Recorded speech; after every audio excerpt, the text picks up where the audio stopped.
Hello everybody and welcome back to Project Rewind, the recreation of the first season of the Super Smash Bros. Ultimate CPU Tournament series that I held on my Instagram. So, welcome back ladies and gentlemen. We are on episode 12 here of Project Rewind, the second to last episode of Project Rewind as a series, and then we will have gone through every single tournament in the first season besides the finale, because obviously, as I've mentioned in past tournaments, we will not be going over the finale because the full original thing, unedited, no redos, or any of that stuff, like Project Rewind does, is available to watch on my Instagram, the original thing, from start to finish. So, of course, Project Rewind's purpose is to reminisce on the other tournaments besides that one, because I never saved any of the original tournaments to my account when they were after they were done being live streamed. So, for those of you who didn't get to see the tournament, obviously this is what Project Rewind is here for, to basically give you a summary of how everything went. That was my whole purpose behind Project Rewind, but also just to reminisce on past tournaments, because, you know, it's good to have all those memories brought back to me. But anyway, so episode 12, and like I said in the last tournament, in episode 11, these last two episodes are going to be reusing tournament themes from past other tournaments, of course. And there are only two tournament themes that have left to get reused in these last two episodes, so it's probably pretty easy to figure out which one was going to be where. But of course, the Squad Strike themed tournament ones, of course I did two tournaments themed around Squad Strike, but of course those aren't going to get reused. Instead, we are going to reuse, think back to like the first 6 episodes of the series. Then you would remember some tournament themes that have yet to be seen again. And of course, I love all these new tournament themes, especially this one, because we really get to explore just a lot of this game. I mean, how it was developed, and a lot of the game modes that it has to offer, and the many different things that you can apply to matches that ultimately just make Smash Ultimate, the game that it is, just way more fun. And specifically, we are going to be exploring stages in this tournament. So if you guessed correctly, we are going to be revisiting the Stage Morph tournament theme. And I'm not going to go through the rules in the intro here, just because I want to get into the tournament as quick as possible, because, and also, plus, if you remember how the Stage Morph tournament went, then it shouldn't need a lengthy introduction. So let's just hop right into the tournament, and I'll re-explain the rules to refresh your mind in the first match, just in case you have forgotten. But it's pretty simple. Not only are we going to be seeing one stage in the match, but we are going to be seeing 2 stages in one match. Every minute, you're going to see 2 stages shuffle back and forth between each other. And that just kind of, you know, spices up the battlefield and the game. But we've also given each character an extra stock, so they have 4 stocks in case something funny about Stage Morph happens, which I'll go over in this upcoming match. But for now, let's get into the tournament, ladies and gentlemen. We have been through this song and dance before, so let's just hop right in. Get a good volume on the TV going here. So as you can see, starting off with our first match, we have a standard 3-person free-for-all. And we have a Zelda, what was I saying? I was going to say Zelda, and I was going to say Sephiroth at the same time. We have a Sephiroth, Zelda, and Bowser. The Sephiroth belongs to Ian Solomon, the Zelda belongs to Neil Zolgaman, and the Bowser belongs to Avery Stoll. So, let's hop right in, ladies and gentlemen. Moving on into our first match, ladies and gentlemen. We're going on to start on Kalos Pokemon League for the tournament. And I'd say all of these characters that we see right here are pretty good CPUs. It's just a matter of who can survive the longest with all of their stocks that they have, and who can handle all of the stuff that the stages have to offer. And I say that because, as you can tell, Kalos Pokemon League probably looks a little... Oh, Jesus! Sephiroth charging up that up smash, getting a kill on Zelda already. But anyway, I say that because, probably pretty obvious, Kalos Pokemon League doesn't look like what it normally looks like in the past times we have seen it. And that is because stage hazards are actually on this time around. And of course, I did that because if you're going to have a tournament all based on stages, you're gonna want to see the, you know, the stages in their entirety. see what all they have to offer.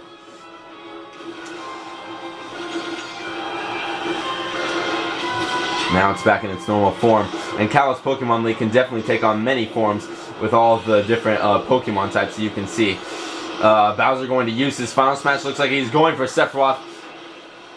Doesn't quite get a kill on him, but is going to capture Zelda in the midst of it. Going into our next stage here with the stage morph. Well, not quite yet. Sephiroth does have a final smash that he wants to use first.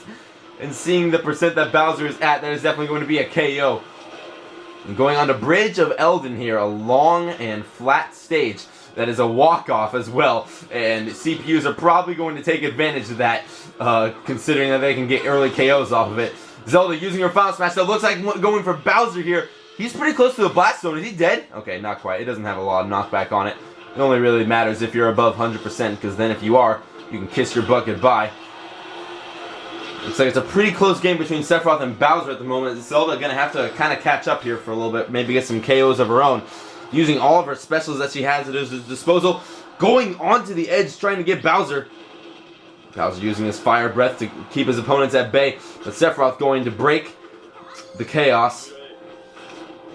Bowser trying to go for a clearing back air right there to KO Sephiroth and get rid of his stock. He is the lightest out of all the characters, I believe. I believe Zelda is just a little bit heavier than him. I know Sephiroth is literally Kirby's weight in this game. So he is a pretty light character. He's a pretty slim guy, so I can kind of get that. Well, it looks like Bowser's going for Sephiroth with his final smash, and that is definitely going to be a KO. Looks like all characters are... Oh, wait, not quite. I forgot Zelda got KO'd. Oh, I think it would have been a smarter idea to use that on Bowser. But it looks like it's going on for Zelda, and didn't quite do much to her. Oh, wait, she is slowed down her time. Bowser going to get stuck in the final smash. He was over 100%, just barely, and that is going to give Sephiroth the lead. I believe Bowser had a final smash of his own as well. Wait, did he? I can't remember if he did. But anyway, back to Kalos Pokemon League, as you can see. So, you're probably wondering why I gave everybody 4 stocks. Well, that is because of the whole stage morph mechanic. If you remember from episode 5 where we did the stage morph tournament, there were some funny interactions that characters had with the stage transitioning into the next one. So as you can see, the stage is illuminated in light, and then it goes down, like down the screen, while the new one is sent up, just as a new platform, and it is illuminated in light until the new stage comes in. Oh, Jesus! Sweet spot on the... I can't tell if that was a forward air or a back air from Zelda, but that is going to get rid of Bowser with the Zelda on the KO, but then Zelda getting KO'd herself by Sephiroth, allowing him to take the match. Such a menace. His victory screen is so badass. But anyway, that was the match, ladies and gentlemen. And of course, like I was saying, I gave everybody 4 stocks because of the stage transition, because CPUs actually tend to get stuck on the previous stage as the new stage is coming in and don't have a chance to recover, which is really funny to see. But if you're the person that owns that character and if you have a leaf, it is definitely not humorous at all. So I decided to give people that extra stock in case that happened to them, which you'd be surprised, it happens a lot. But anyway, that was the match. Ian Solomon, Sephiroth going to move on in bracket. Neil Zolgaman, Zelda, and Avery Stoles Bowser. Unfortunately, not going to see the rest of the tournament, but they put up a valiant effort being the menacing CPUs that they are. So, let us move on into the next match and see what other characters and participants we have participating in this tournament. Moving on to our second match of the tournament, everybody. Going on to Shadow Moses Island for the first stage that we'll see in this match. And as you can see, we have a Banjo and Kazooie and a Pokemon trainer. The Banjo and Kazooie belongs to Taylor Wykes, who we haven't seen in a while. And then the Pokemon trainer was chosen by Chance Rogers. And Chance, unlike Taylor, is a veteran to the Super Smash Bros. Ultimate CPU Tournament series. He's been in quite a bit of them. Has been there basically since the beginning. Ooh, nice protection with the down air coming from Ivysaur right there, preventing Banjo and Kazooie from doing any pressure on the top of the stage. And of course, with Shadow Moses Island as the stage, you're going to see a lot of characters be fighting on top of the stage more so than the bottom, because that's basically the only way you can get kills on this stage, unless, of course, you break the sides. And considering break the little the sides of the stage over there, and considering that stage hazards are on, you can definitely do that. But the CPUs don't seem to be too focused on that right now. Banjo and Kazooie safely getting away from the final smash that Pokemon Trainer obtained. Gonna try and get one of their own, but we're going into the next stage first. Up tilt coming from Banjo and Kazooie, going to secure the kill. Nice forward smash from Squirtle right there. Getting the parry too, just trying desperately to get a KO on Banjo before they have the chance to use their final smash. Keeping them on the left side of the stage. Trying to evade his attacks as well. Stage hazards, baby! That piranha plant over there killed Banjo and Kazooie, giving Pokemon Trainer a secure way to escape the imminent danger that Banjo and Kazooie were. Going to get hit by a piranha plant themselves, though. Definitely got to watch out on this stage when stage hazard. Oh no! Oh god! What happened? I know it's the little platforms right there that are weighted, but damn, I thought he would have had enough chance to recover. I guess not. Okay, now Banjo and Kazooie going to try their hardest, throwing out all of their special attacks and using the smash attacks at the right opportunity. I definitely say Banjo and Kazooie are the better CPU when it comes to these two. But of course, anything is possible with level 9 CPUs. Nice neutral special right there. Ooh, could have gotten the kill with the up special, but didn't quite have enough opportunity. Going to tech the side of the stage with Banjo and Kazooie having the final smash. They could definitely secure a KO here pretty soon. Trying to rack up the damage Pokemon Trainers before they inevitably get caught by it. Unless they miraculously dodge it. Going to obtain their final smash though. Banjo didn't have enough time to use it. And I know Pokemon Trainer is definitely not going to hesitate. I don't think that's going to kill. Yeah, it's a multi-hit final smash, so it's pretty easy to get out of, especially when you're in front of it. Going to use the Wonder Ring as a safe kill opportunity. Just going to be hanging out at the bottom of the stage for now. I don't know if you guys can see the characters very well with that spotlight on them. It's just kind of a cute thing they did with in reference to Metal Gear Solid. Because when you get caught during that game, of course, that sound happens. And then the music and all that stuff plays. I've never played a Metal Gear Solid game myself, but I know that they are a very iconic video game series. So, very, very cool. And I think about it, that Snake was actually the first character, the first third-party character. And that by that I mean character not owned by Nintendo to join Smash Bros. Really interesting. Going on to Mushroom Kingdom again. Both characters at really high percents. Figured Pokemon Trainer would have gotten at least one kill before they moved on. Using the forward tilt on the little tippity top of the pipe right there. Squirtle better be careful about how he goes about this next match. Or not this next match, but this next stock. Of course, having one more on their hands as well. Just using every single smash attack that Squirtle has. Trying to keep Banjo at bay. Because, of course, he is very dangerous now that he has a final smash. And he is going to get caught by it. And to find the right opportunity, going to rack up that damage, but it doesn't even matter. Evened up now. He just kind of stood there on those platforms. I was afraid he wasn't going to do anything. Ooh, Charizard jumping right before he can... Ooh, damn! Went right to the blast zone to get the kill. Wow. It was really good blast zone pressure. Holy shit. Banjo had no way to get out there. As soon as Charizard found the opportunity, he went ham. Well, ladies and gentlemen, that was the second match. Chance Rogers' Pokemon Trainer going to take the match. Fortunately, Taylor White's Banjo and Kazooie not going to see the rest of the tournament, but they put up a valiant effort. I know I say that a lot, but I mean they did. It's a level 9 CPU. You can't deny that they did their best. So let's move on into the next match, and we'll see another free-for-all, and of course, more stages. Moving on into our third match, ladies and gentlemen, we have a Wolf, Mega Man, and Ike. The Wolf was chosen by, let me just check my notes here, make sure I'm correct. I can't find it. Okay, oh yeah, here we go. Dakota Beck chose Wolf, and the Mega Man, I believe, was chosen by Iris Wood, yes. And, of course, the Ike was chosen none other by Emma Zolgman. She still has hope holding out for this character. But I'm not going to say what the fate of Ike will be, because I can't spoil what happens. Let's just say that Emma Zolgman's Ike definitely makes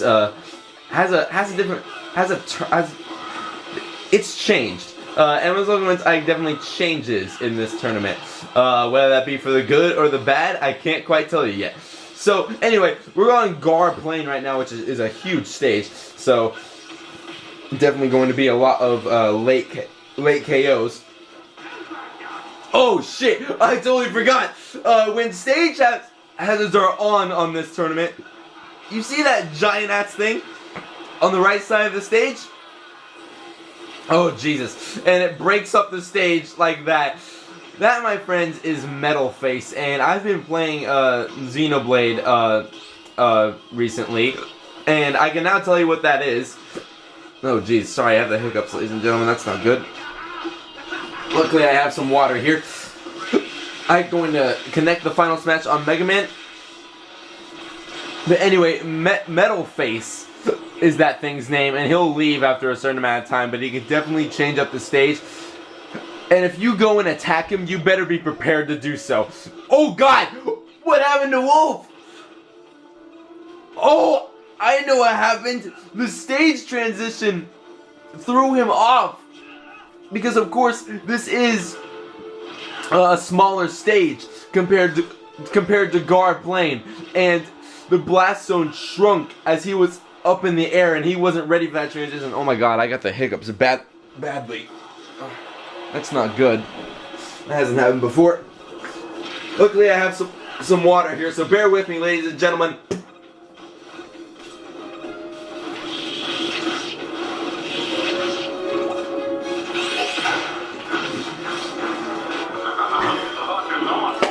I didn't quite see who got caught in that final smash. Oh, it looks like it was Mega Man, okay. And we are on Reset Bomb Forest, by the way, for the stage. And this stage definitely changes when hazards are on. Like I said, stage hazards definitely change up the stage quite a bit. But as you can see, the stage is illuminated in light now. Oh, man, I'm suffering on the side of the stage there. What is happening? Okay, stage changes is what's happening. Oh, Wolf getting thrown off by the stage transition again. God, my hiccups are really bad this time around. I'm gonna have to fix this before the next recording, or from the next match. So, going back onto Gar Plain here, and as I said, there was a Metal Face, and he is technically what you call a boss in this game, and he is one of the antagonists of Xenoblade. There's still something I don't know about him because I haven't gotten that far into Xenoblade. I know there's some crazy backstory about who he is, but I have yet to figure that out. But of course, he is the main antagonist in the game, as far as I know. Oh no! Wolf's going to get caught by Ike as he's trying to recover. Mega Man and Wolf down to their last few lives. They better be careful, especially on Gar Plain, with it being a very big stage and having crazy, what do you call it? Oh yeah, platform positioning. So Metal Face may appear again, and basically here's some point of advice. Don't go attacking him. Okay, he's not going to appear, but don't go attacking him, because it is bad news if you try to attack him, because he will damage you a lot.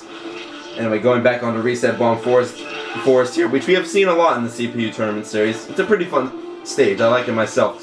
But considering the stage transitions every minute, you won't get to see this stage in its entirety, because something crazy does happen when stage hazards are on here.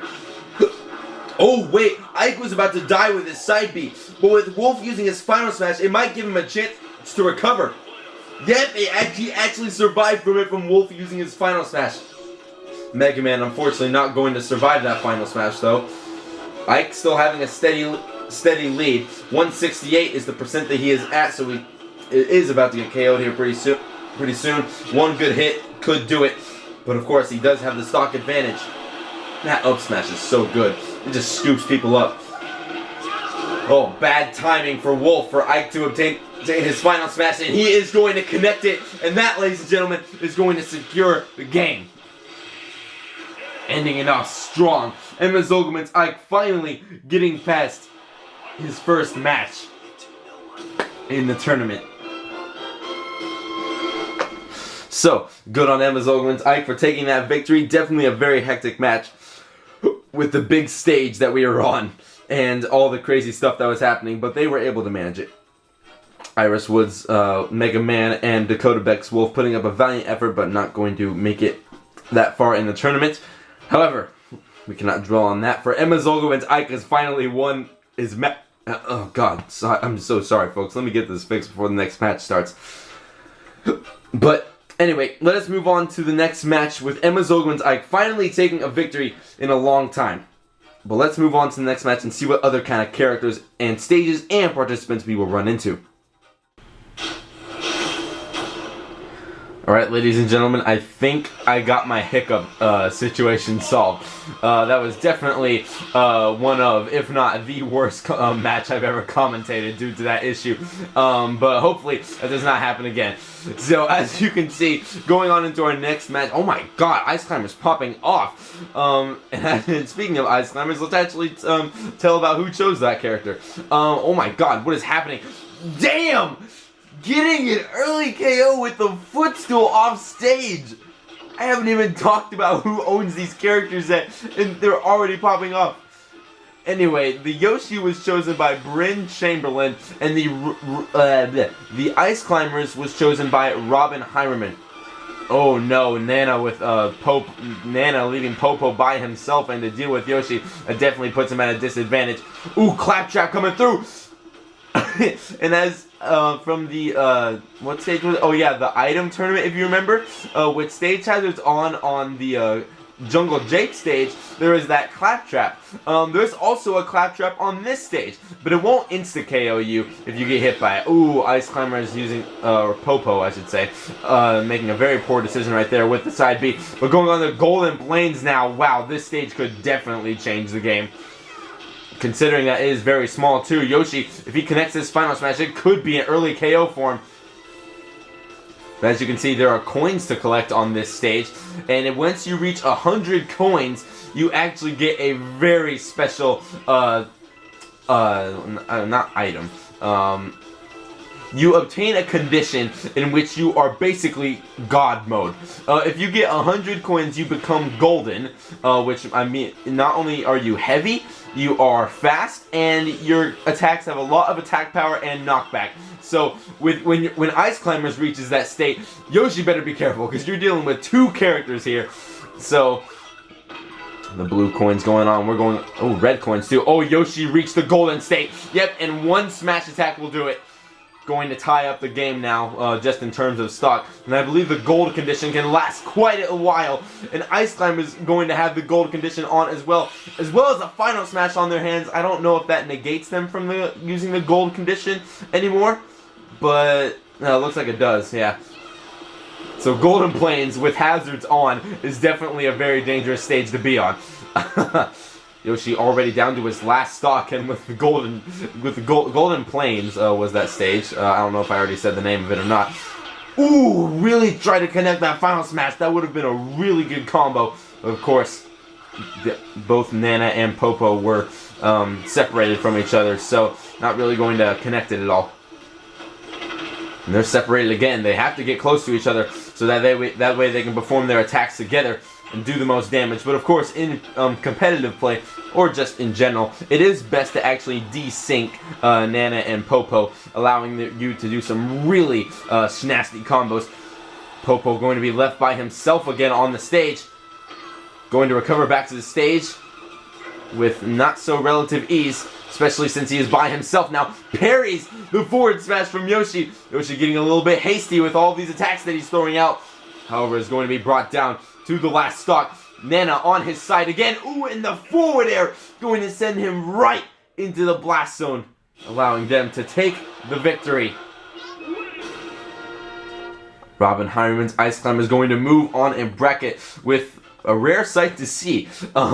Yoshi, Bryn Chamberlain's Yoshi, just a Yoshi CPU in general not making it past their first match. That is definitely something you don't see every day. Because Yoshi CPUs are crazy, as we all know. But when Ice Climbers, Nana and Popo work together like that, they can definitely allow themselves to create a clear path to victory. And Robin Harmon's Ice Climbers will be moving on in brackets. So, let us move over to the other side of the bracket now and see what other kind of characters and stages and all sorts of different matches and matchups that we have yet to see.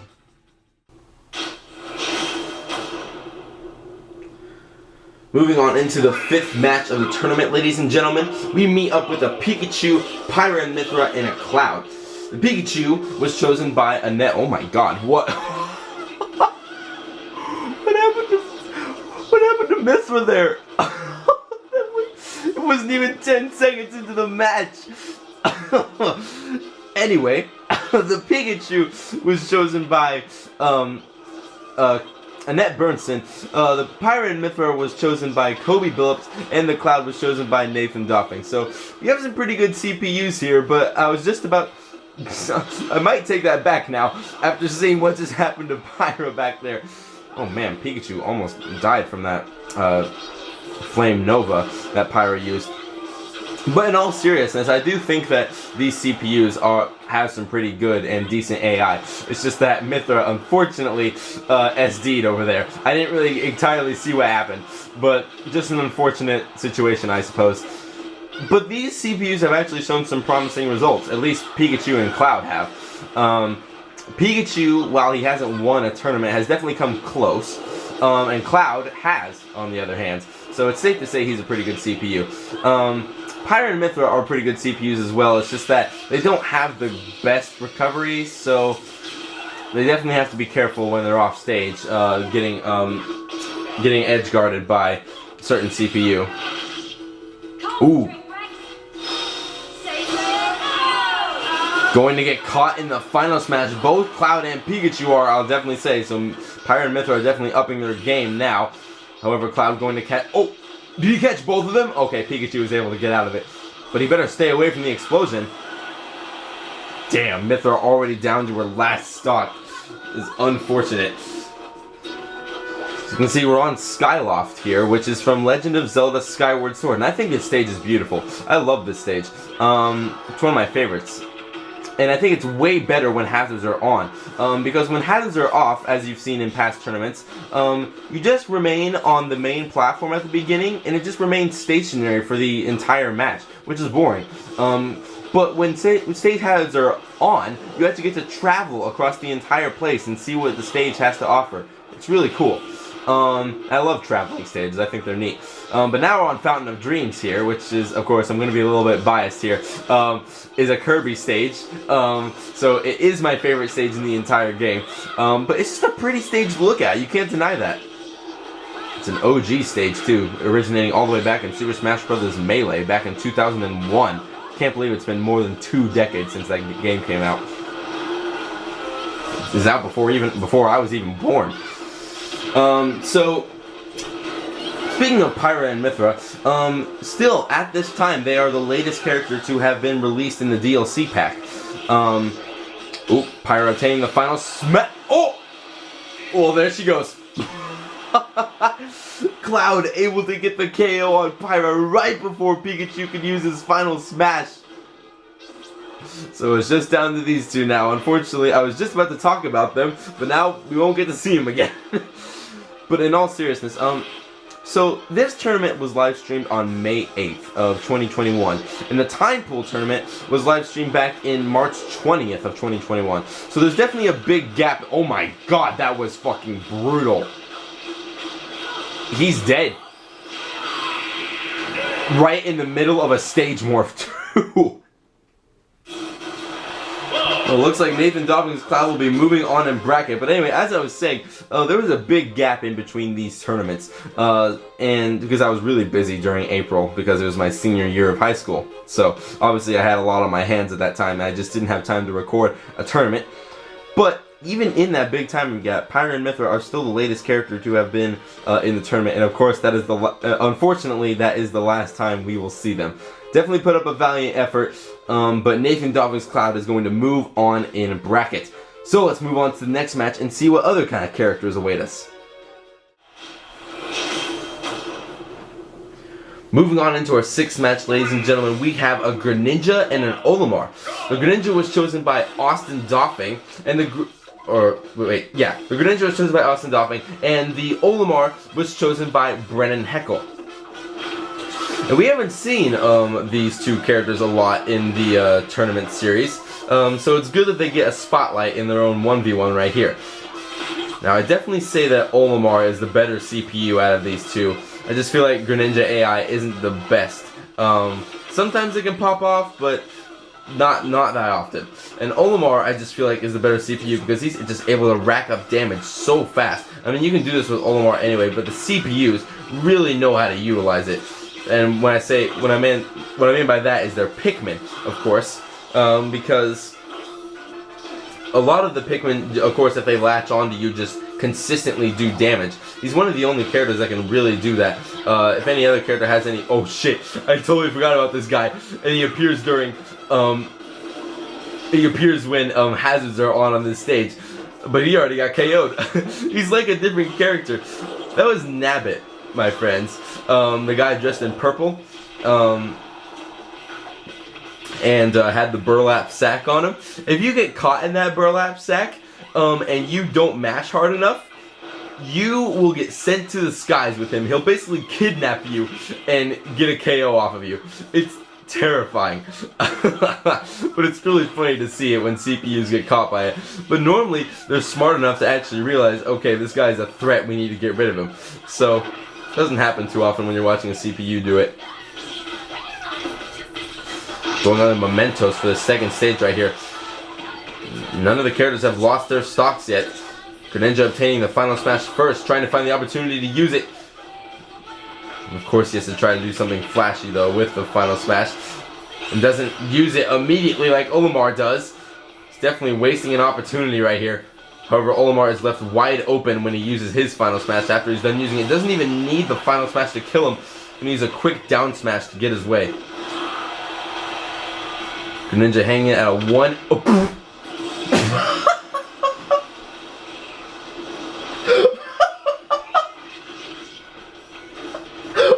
I totally forgot about that. Oh my god. In case you guys didn't know, with stage hazards on that stage, walls will appear on the side of the stage that can allow CPUs to tech off of surfaces to prevent them from dying. But also a train appears at the bottom of the stage too, and if you get hit by it, you're instantly KO'd. I totally forgot that happened. That was fucking comedic timing right there. When I said still hanging in there, fucking get ran over. I totally forgot about that. That's Mementos for you. But anyway, stage hazards on this stage as well. Mushroom Kingdom U also create a bunch of crazy things to happen with Nabbit appearing, but also a bunch of different places and sceneries that you can see. Doesn't look like Nabbit's appearing this time. It's gonna allow Greninja and Olimar to kind of have their own fight. Greninja barely making it back to the stage, so after Olimar applied that heavy offstage pressure. Greninja obtaining the final smash, so that's definitely not going to kill Olimar at this percent. Oh my god, what the fuck happened to him? Coming back to the stage, makes it back to the ledge, trying to do something flashy with the final smash. Ooh, nice! Is that gonna kill? Olimar's pretty light. He might be dead from this.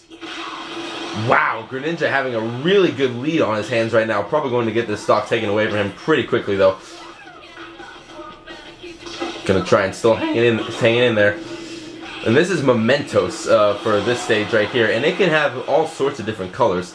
It can appear in red, which is the main color, because Joker, this is his stage when he came out as DLC. And of course this stage, Mementos, is from Persona 5, and the color that is most commonly associated with Persona 5 is the color red. So it is the main color for the stage, but also it can appear in yellow and blue, representing the other two Persona games to come before it, being Persona 4 and Persona 3. And yellow is most commonly associated with Persona 4. So and whenever it plays music from Persona 4, it will appear as this color. Anyway, enough about stage. Olimar using the final. Oh, don't do that to me, screen. Greninja dodging the final smash once again. Olimar was off stage but able to make a safe recovery with the final smash. It left him wide open. Greninja was sort of able to get a punish off of that. Olimar has to stay in there if he wants to maintain the lead, which Olimar is really good at because he can apply all that pressure with the Pikmin onto his opponents and they can just chip away at his health or just add damage to him consistently, which not a lot of characters can do. Not a lot of characters have like a poison themed attack. And speaking of poison, with the white Pikmin, it can definitely do the most damage consistently. Greninja having the final smash though, if he is able to connect that. Yep, there it goes. And that, my friends, is the game. Austin Dobbins Greninja going to lay the smackdown. And he will be moving on in bracket. Brennan Heckles Olimar, unfortunately not able to see the rest of the tournament, but he put up a valiant effort. Olimar CPUs are definitely underrated in my opinion. So let's move on into the next match and see what other kind of characters we'll meet up with. Moving on to our 7th match of the tournament here, ladies and gentlemen. We meet up with a Lucario, a Min Min, and a Snake. The Lucario was chosen by Caden Howard, the Min Min was chosen by me, and the Snake was chosen by Brady Solomon. And it's no surprise, at least to me at this point, that Caden Howard picked Lucario again for this tournament because after he almost won him a tournament in which he didn't even choose him in the random tournament, and then won a tournament with him alongside Brady Solomon's Captain Falcon, he definitely has a lot of faith in him and hopes that he can get him where he needs to be in bracket.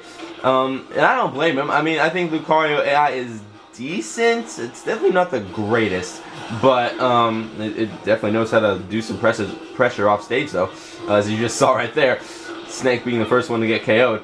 I think Lucario is only really has his moments when he's at a high percentage, obviously, because with Aura backing you up, you can definitely do lots of stuff. Do lots of damaging, knockback, just have a lot more stuff going for you in terms of taking the lead and whatnot and getting early KOs. So, but we'll see what happens. And then Brady chose Snake, which is no surprise to me because he is one of his mains in this game, and also is a fan of the Metal Gear Solid series. So, Snake using his final smash to send out some nukes on Lucario and Min Min, getting a double KO on both Lucario and Min Min. Now he's going to hang out on the left side of the stage right there, but Min Min is not having it, pressuring him, leaving him no option, not giving him a chance to breathe. Now everybody's just hanging out on the left side of the stage here. Now this stage is Garrick Mach Monastery, and it came out when Byleth was released, actually. And it's a really pretty stage. I genuinely like it. Oh shit, wait, Min Min has her final smash. I just now noticed that. Snake falling right into the vicinity of it, and that is going to be a KO. Bringing out a bunch of the arms cast. Anyway, this is Garrick Mach Monastery, and it's a really pretty stage. It's another one of those issues where it's a traveling stage, and it can go across to many different areas on the stage. But for some reason, when hazards are off, you only get to see one area of the stage, and the rest is kind of blocked off to you. So you don't really get to experience the stage in its full beauty.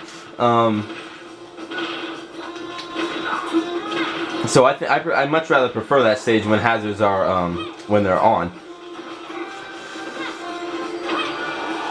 We're on Pilot Wings for this stage right here, which is a stage based off of a video game with the same name.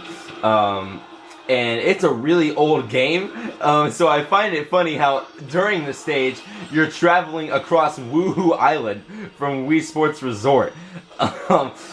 And those games are like near decades apart from each other. So it's very interesting to see those two games collide. Makes you wonder if the Woohoo Island was always hiding in the back or something. It's a pretty fun stage, I like it. Min Min about to obtain her final smash after getting a lot of damage dealt to her just in a short amount of time. Lucario using the down smash to send people away. Trying to find the opportunity to use it, but struggling to get back to the stage with all the stuff happening. Oh, Snake not going to make it back to the stage. Not having a C4 to recover. Lucario going to fall right into Min Min's final smash. Going to give her a little bit of an edge. Negating Lucario from using his final smash as early as he would have liked it to. Going back on the Garrick Rock Monastery here. Oh yeah, I picked Min Min because I'm what you'd call an ARMS enthusiast. I definitely like ARMS. I think it's really fun, and when I heard an ARMS character was getting added to Smash, I got really excited. And I know ARMS has definitely lost its popularity in recent years. It's definitely I don't play it as much as I used to, but when I did play it, dude, it was really fun. I think it's a really fun and interesting game to play. Lucario not going to hesitate to use that final smash right there. Min Min's definitely going to get KO'd for that. And I know Min Min has no sauce at all in this game. She's definitely a hated character just because of how annoying she is to play against. But I like her just because, you know, whatever character I recognize, I'm more drawn to. Ooh, wow, laser on the bottom of the stage. Didn't have enough time to tech it. Looks like my Min Min will be moving on in bracket. I'm kidding. Gaten, Howard, Lucario, and Brady Solomon Snake definitely put up a valiant effort, but not enough to match the sheer range that Min Min has behind her. Those arms are insane, especially with all the different combinations she can do. So let's go on to the last match of round 1, and then we'll see you in round 2, and then the rest of the tournament, and we'll see what other kind of matches we have to see. Final match of round 1, ladies and gentlemen. We meet up with a King Dedede and the joke character of this tournament. We have Zach Wisdom's King Dedede coming back at it again with the heavies. And we have our joke character, Bernoulli from Mafia City. And Bernoulli is actually my me in Mafia City. We all love Bernoulli here. Wait, is that Michello in the cage right there? Oh my god, it is! So anyway, this stage is Find Me, which we have seen before, oh wow, King Dedede really stole that from Bernoulli right there. So when stage has its on, this stage definitely has a couple of changes. The little cage right there in which a Mii is actually captured, it can choose a Mii from your entire system, and it looks like it chose Michello for this, which is actually really funny. But also there's that thing right there, the dragon looking thing, which is called the Dark Lord, from a game literally called Find Me. It was on the 3DS. And it can give people stat boosts during the match. And as you can see, looks like everybody has an attack boost. So definitely going to do a lot more damage. I don't know if it increases knockback. It definitely does. I think it does increase knockback too. More so increases damage than it does knockback. But anyway, 2 final smashes on board right here. There isn't much of a backstory to Bernoulli this time around. But Bernoulli is like the scientist of the group. He definitely is the more techie side of the. He's definitely the more techie of the characters. Well, it looks like we're going on to Norfair for our second stage here. Not a lot of platforms to fight on, so you have to be careful about where you go. And King Dedede having a really good lead as of right now. Bernoulli trying to find the opportunity to use his final smash, but King Dedede just keeps putting on that pressure, and it's really hard to KO him because of his massive weight. The up tilt will definitely secure the kill, though.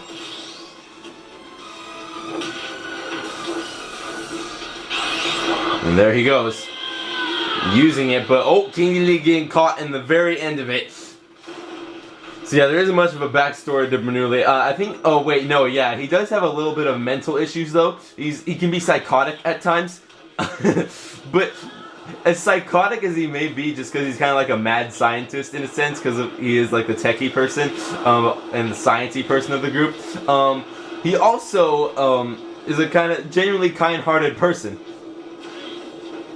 He just can get a little bit crazy at times. And of course, we're on this stage in Norfair, and lava is definitely the biggest hazard when stage hazards are on. You have a bunch of lava walls appearing on the sides of the stage, lava rising, just a bunch of stuff that involves lava. Look, Linguini is trapped in the cage this time around. Bernoulli's fighting for his brethren. Only already on his last stock though. King Dedede taking a massive lead. This is almost just embarrassing. Is he dead from this? Jesus Christ, that... Okay, Bernoulli did not make it too far. I mean, you're going up against King Dedede, a really good CPU. But that's Bernoulli for you. He's me. But Zach Wisdom's King Dedede will be moving on in bracket. He definitely has a lot of potential, as we have seen from previous tournaments.